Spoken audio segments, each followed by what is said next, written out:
Good morning student. आज हम class 12 geography की क्लास में चैप्टर नंबर 2 विश्व की प्रमुख जनजाति जिसमें एस्किमो उसमें का अध्ययन कर चुके हैं और भील जनजाति की उत्पत्ति सारी संरचना उसके बारे में हमने पढ़ लिया।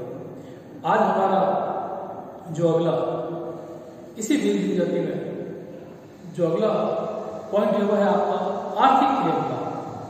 इसका अध्ययन करेंगे।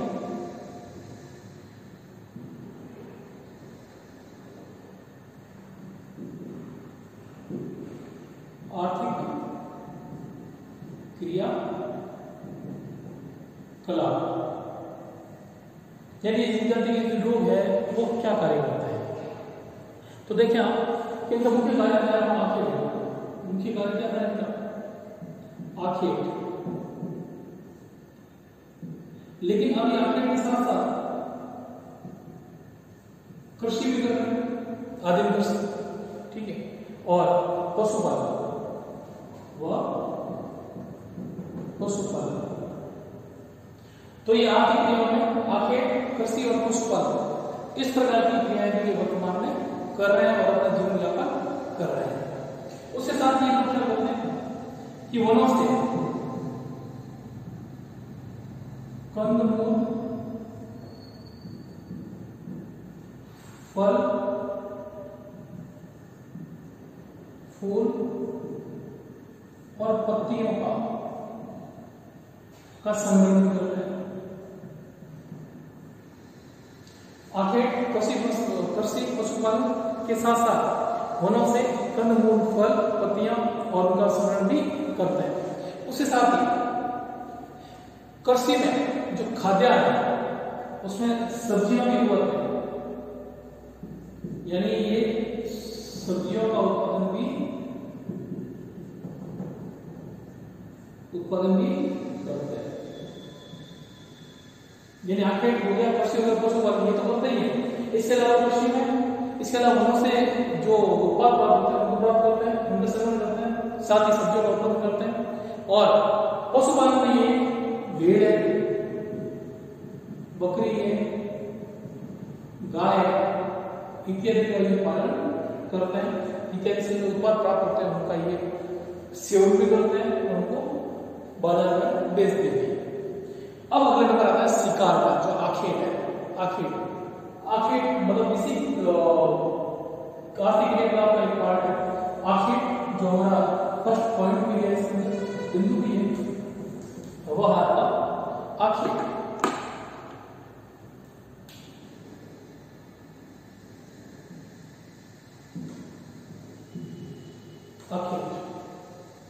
आखेट में देखा कि पहले ये सभी प्रकार के शिकार, पहले जो लोग थे वो किससे डिपेंड थे?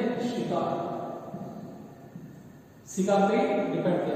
कौन थे? ये आखेट करते थे। लेकिन अब चूंकि प्रतिबंध लग चुके हैं सरकार के, तो जाहिर सी बात है कि शिकार नहीं कर पाते। तो इसके साथ हम ये क्या करते हैं कि तालाब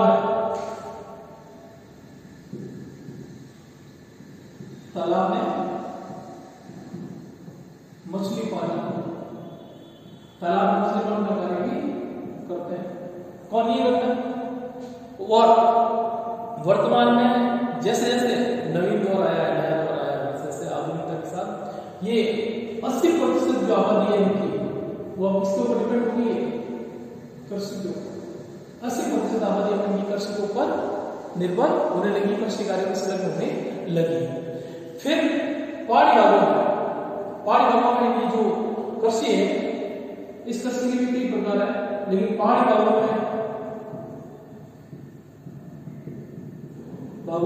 जो मुख्य कृषि है वह है आपकी जमीन। वैसे तो हम कृषि के बारे में हम पढ़ेंगे, ठीक है, लेकिन ये जो कृषि का प्रकार है जमीन का मतलब किसी जगह पे स्थायी तौर पर कृषि कार्य नहीं करता।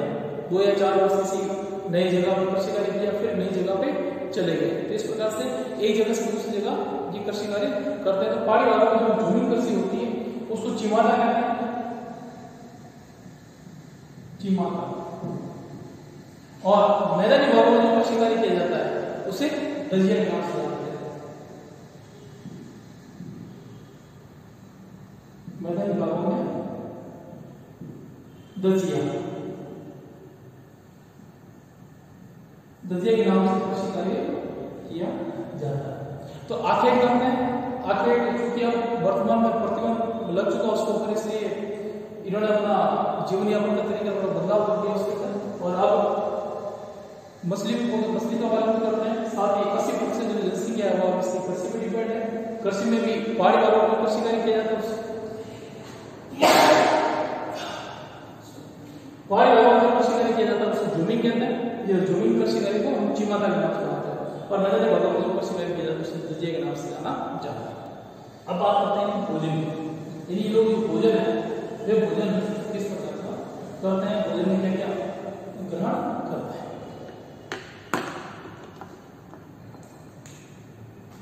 भोजन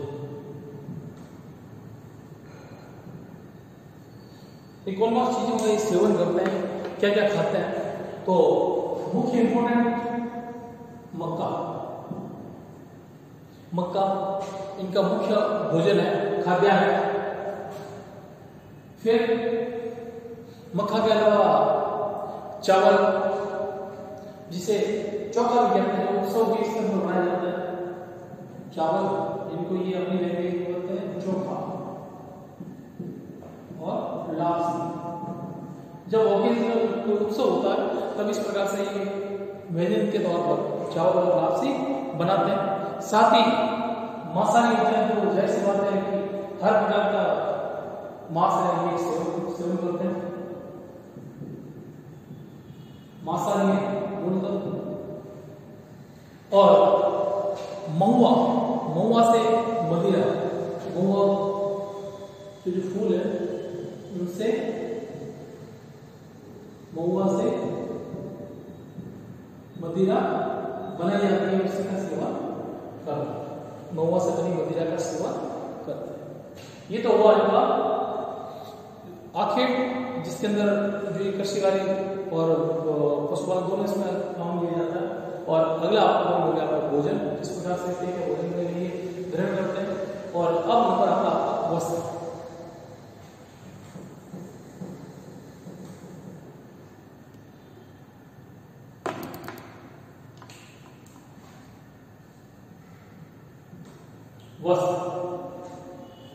तो देखिए कि वस्त्र प्राचीन जो युग थे, जो आजादी से पहले के युग थे, वो तो लगभग शरीर में नाम होने के वस्त्र पहनते थे। उसमें वो छाल की नेकर पहन लेते थे, यानी प्राचीन भील छाल से बनी, छाल से बनी निकर, और महिलाएं पेटीकोट, महिला पेटीकोट पहले। ये तो प्राचीन जमाना था, लेकिन अब जैसे जैसे दौर बदला है तो वर्तमान में ये आधुनिकता के संपर्क में भी आए, तो इनके पहनाव में बदलाव आ गया। अब पहनाव में जो बदलाव आया वो देखें आप कि वर्तमान में जो कह सकते हैं कि हम पुरुष हैं,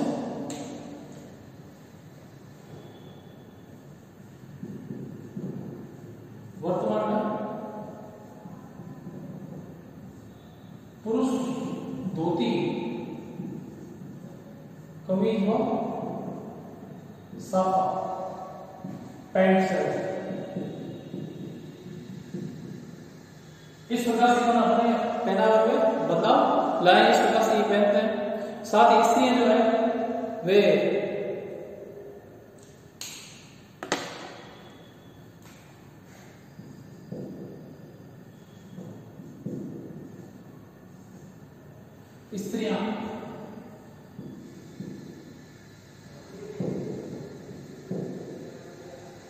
स्त्रियां गागरा, कांचली, नूंगनी,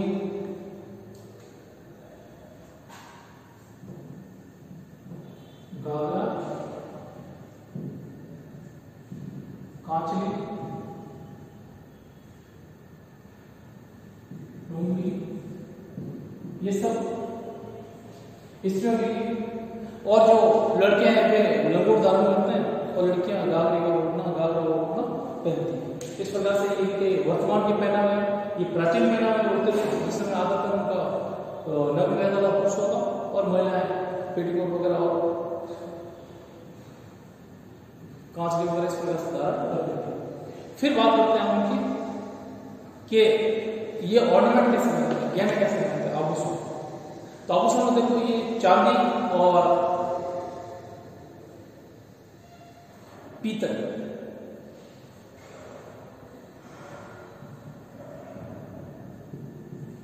आभूषण इनके चांदी और पीतल। आभूषण कैसे होते हैं, चांदी और पीतल के बने होते हैं, ठीक है।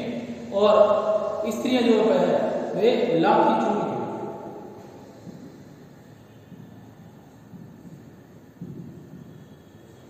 लाख और कांच की चूड़ियां भी पहनते हैं, क्लियर।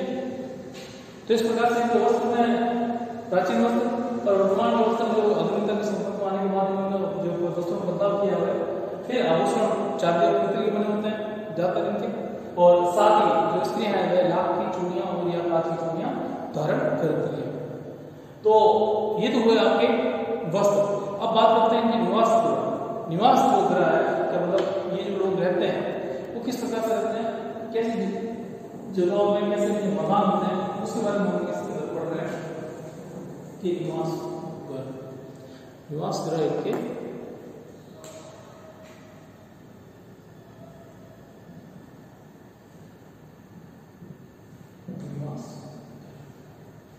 निवास गृह देखा कि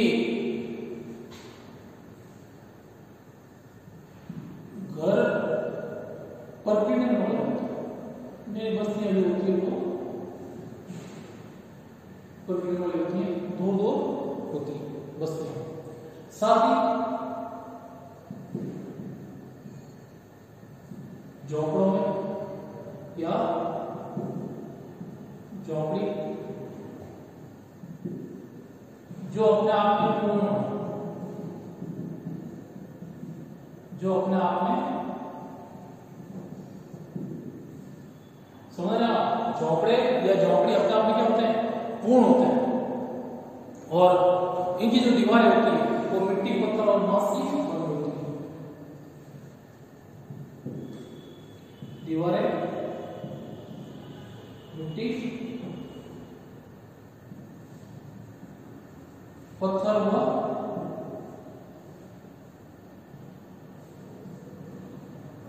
बांस की बनी होती है। दीवार मिट्टी, पत्थर और बांस की। अब इन्होंने कुछ बदलाव भी किए हैं वर्तमान में। वर्तमान में उनके मकान जो है वे पक्के बनने लगे। वर्तमान में पक्के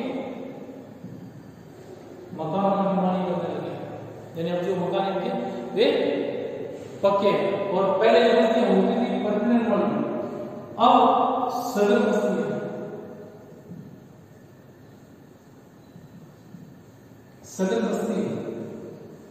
सघन बस्तियों में ये लोग रहने लगे हैं। इन बस्तियां घर के पास पास में हैं। छोटे गांव में जो शुरू होता है,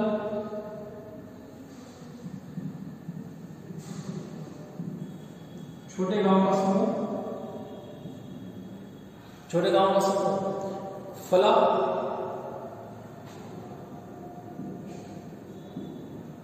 व बड़े गांव का जो समूह है वो पाल।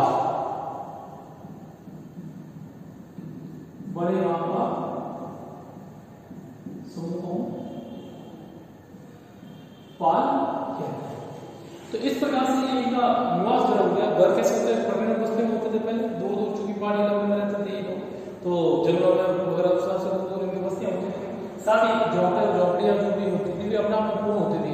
उसमें भंडारे के रहने के लिए एक दो अंदर से कमरे, इस प्रकार से वो काफी बड़े स्तर पर और बड़े क्षेत्र में इनकी झोपड़ियां या हुआ करती थी।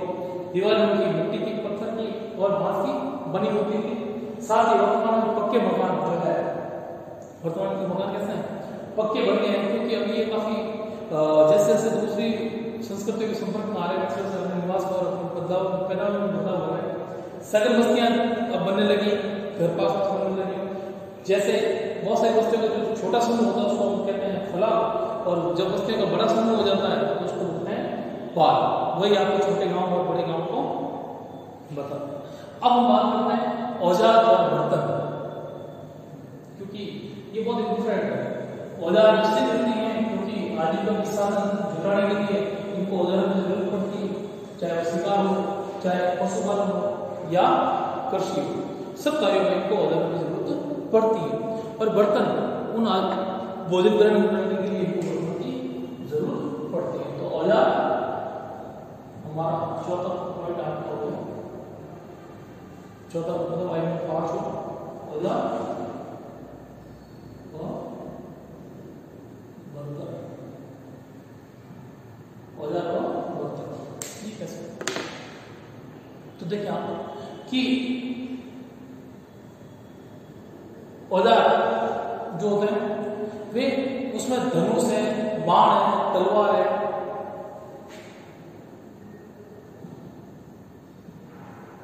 धनुष, बाण, तलवार, खंजर, इस प्रकार के जो होते हैं औजार। बर्तन जो होते हैं वे, इसमें भी देखिए आप बाण है, इसमें जो बाण है, बाण 2 टाइप के दिए हुए हैं, 2 प्रकार के, एक है हरिया और दूसरा रोग।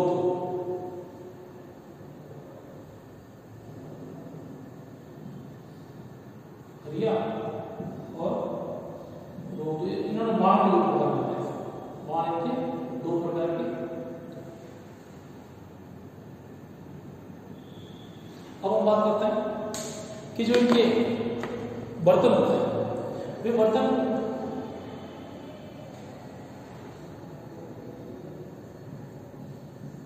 मिट्टी, बांस, एल्यूमिनियम और तांबे, मिट्टी, बांस, एल्यूमिनियम और तांबे के बने होते हैं। क्लियर? तो इस प्रकार से औजार इंपॉर्टेंट इसलिए है क्योंकि शिकार, पशुपालन और जितने भी हम सब के लिए इनकी जरूरत पड़ती है। और जैसे बात है जो खाद्यान्न जुटाया जाता है उसको ग्रहण करने के लिए इनको बर्तनों की जरूरत पड़ती है। तो बर्तन इनके मिट्टी, बांस और एल्यूमिनियम के बने। ये तो आपको क्लियर होगा। अब हम बात करते हैं कि समाज जो है, संस्कृति और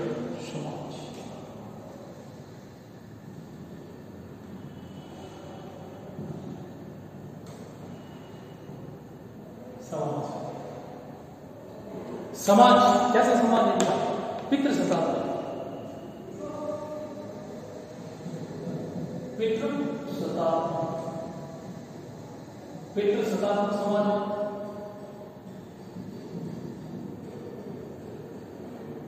फिर विवाह, जिसमें ये पितृ समाज में सभी का प्रत्येक कुल का एक गुण होता है, एक गण होता है। प्रत्येक जो कुल है, कुल का एक क्या होता है? गण।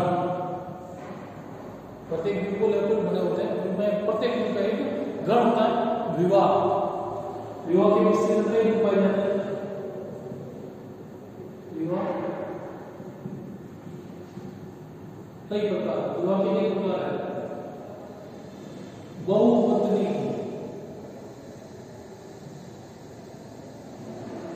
प्रथा भी प्रचलित है, प्रथा भी, बहुपत्नी प्रथा भी इसके अंदर प्रचलित है। यानी एक से अधिक औरतें या पत्नियां रख सकता है। जैसे कि इन्हीं में एक दापा, एक विवाह का एक प्रकार है दापा या प्रथा कह सकते हैं। उसमें कन्या का मूल्य, कन्या का मूल्य चुकाया जाता है। दूसरा क्या है दावा, यानी महिला के जो पिता है उसको वर पक्ष की तरफ से उस महिला की ओर कुछ शुल्क दे दिया जाता है, कुछ राशि दे दी जाती है, वो आपकी प्रथा जो है वह कहलाती है आपकी दापा। साथ ही गोल लोहे एक प्रथा है जिसके अंदर व्यक्ति अपनी शूरवीरता, अपने शौर्य का परिचय देकर विवाह करता है, वो आपकी है सांस दिखाते जो विवाह करता है उसको बोलते हैं गोल कर देते हैं, गोल करते।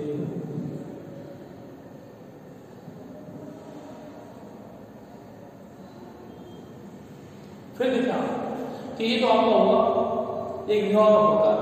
अब चूंकि ये पितृ सनातन समाज है और साथ ही शुरू से ही जंगलों के अंदर स्वच्छंद विचरण करते रहे आदिवासी है, तो ये हमेशा प्रकृति के पूजक है।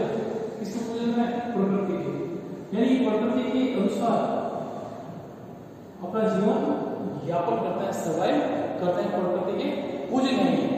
उसके अलावा जो इनके कृषि यंत्र है उनकी पूजा करते हैं, कृषि यंत्रों की पूजा, कृषि यंत्र जो है वो उनकी पूजा करते हैं।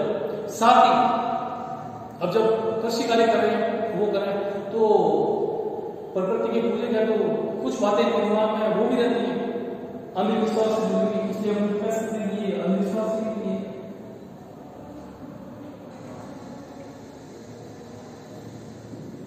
अंधविश्वास, भूत प्रेत जल होना उसको पूरा विश्वास करते हैं। और जैसे वो विवाह है या उत्सव है, खुशी है, तो उस मामले में भी खुशी का इजहार करने के लिए नृत्य करते हैं, खुशी का इजहार करने के लिए नृत्य करते हैं। और वह नृत्य घूमर और गेर के रूप में, घूमर व गेर नृत्य, घूमर और गेर नृत्य करता है। और जब नृत्य करता है, प्रकृति के पूजक हैं, यंत्रों की पूजा करता है, पशु कृषि की जो भी उपकरण उसकी पूजा करता है, यानी पूरी तरीके से ये विश्वास इनका ईश्वर में पूरा विश्वास है। तो जाहिर सी बात है कि ईश्वर में विश्वास है तो मेलों में जाते हैं, इनके लिए मेले भी आयोजित होते हैं। जो इनके देवता हैं, तो देवताओं के लिए भी एक जगह एकत्रित होकर पूजा अर्चना करते हैं। तो माही, सोम, चाथा, इन नदियों की जो त्रिवेणी है,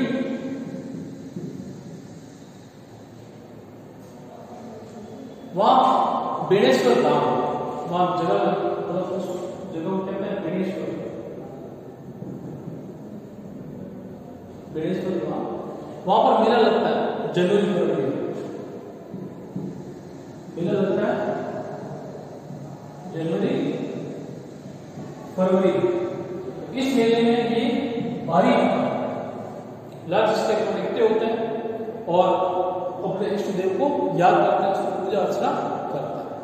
साथ ही जब कोई, तो खैर में ये भी काफी आधुनिकता में आ गए हैं, मोबाइल वगैरह रखने लगे हैं, लेकिन इस थोड़ा सा पहले जब संचार के साधन इतने विकसित नहीं थे, तब ये लोग आपातकाल में अगर सूचना देनी होती तो बड़े बड़े ढोल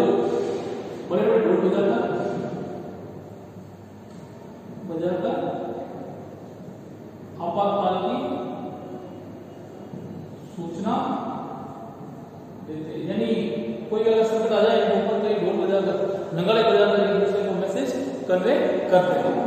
साथ ही एक रणघोष भी करते हैं जिसको बोलते हैं फायरे,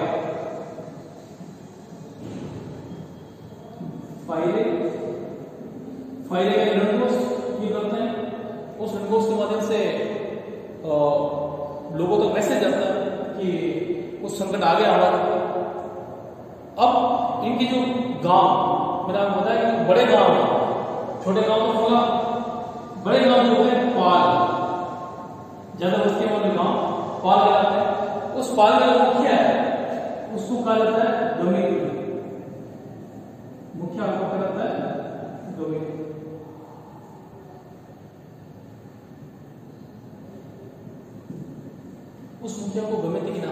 जाना जाता है और इनको गाइड करने के लिए एक मार्गदर्शक होता है, मार्गदर्शक जिसे हम बोलवा के नाम से जानते हैं, उसको बोलवा के नाम से जानते हैं, बोलवा कहलाता है। ठीक है, तो ये तो आपकी संस्कृति और समाज हो गया, इनका कल्चर कैसा है, समाज में कैसा है, कैसा इनका, कैसे इनकी प्रथा है, मनोरंजन के साधन क्या है, कौन कौन से देवताओं में विश्वास करते हैं, नहीं करते हैं, देवताओं की पूजा के लिए कहाँ इकट्ठे होते हैं, गणेश धाम में इकट्ठे होते हैं, इसका सामने ये सारा पढ़ेंगे। अब बात आती कि आधुनिक संस्कृति, आधुनिक संस्कृति के साथ इनका क्या मेल मिलाप है, क्या जुड़ाव है, यानी क्या उनके साथ राबता रहा है, क्या उनका प्रभाव हो रहा है, वो सारा हम इसमें पढ़ रहे हैं। आधुनिक संस्कृति से संपर्क,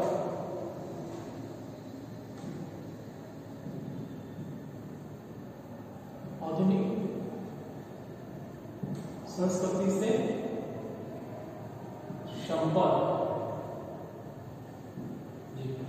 आधुनिक संस्कृति के साथ संपर्क कैसा है? तो शहरी क्षेत्रों में के नजदीकी आ गए हैं तो उनका उनके ऊपर काफी प्रभाव पड़ा। इसी वजह से ये चतुर व चालाक हो गए हैं। चालाक चतुर का मतलब कि वर्तमान में ये काफी हद तक एडवांस हो चुके हैं। जो प्राचीन भीड़ जो हुआ करते थे उसके मुकाबले वर्तमान में ये काफी होशियार हो गए हैं। होशियार का मतलब आधुनिकता को उन्होंने पहचान लिया है। तो चतुर चालाक साथ ही बाजार आधारित जो वस्तु विनिमय है उसकी जगह ये आधुनिकता की ओर बाजार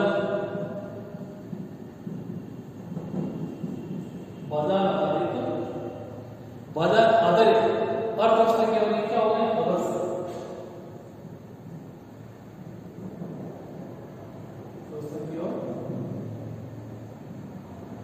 अग्रसर हो गया। यानी ये वर्तमान में जो पशुपालन कृषि से जो आय होती है उस आय से अपने बाजार से अपनी जरूरतें पूरी करने के लिए बाजार के ऊपर निर्भर होने लगे। साथ ही सरकार ने भी आदिवासी उत्थान के लिए सरकारी प्रयास है, उसमें विद्यालय, सरकारी विद्यालय,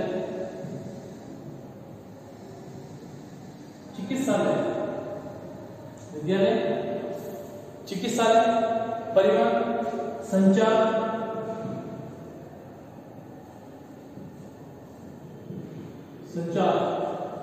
आदि का इनके क्षेत्रों में विकास किया गया है ताकि इनका जीवन ऊपर उठ सके।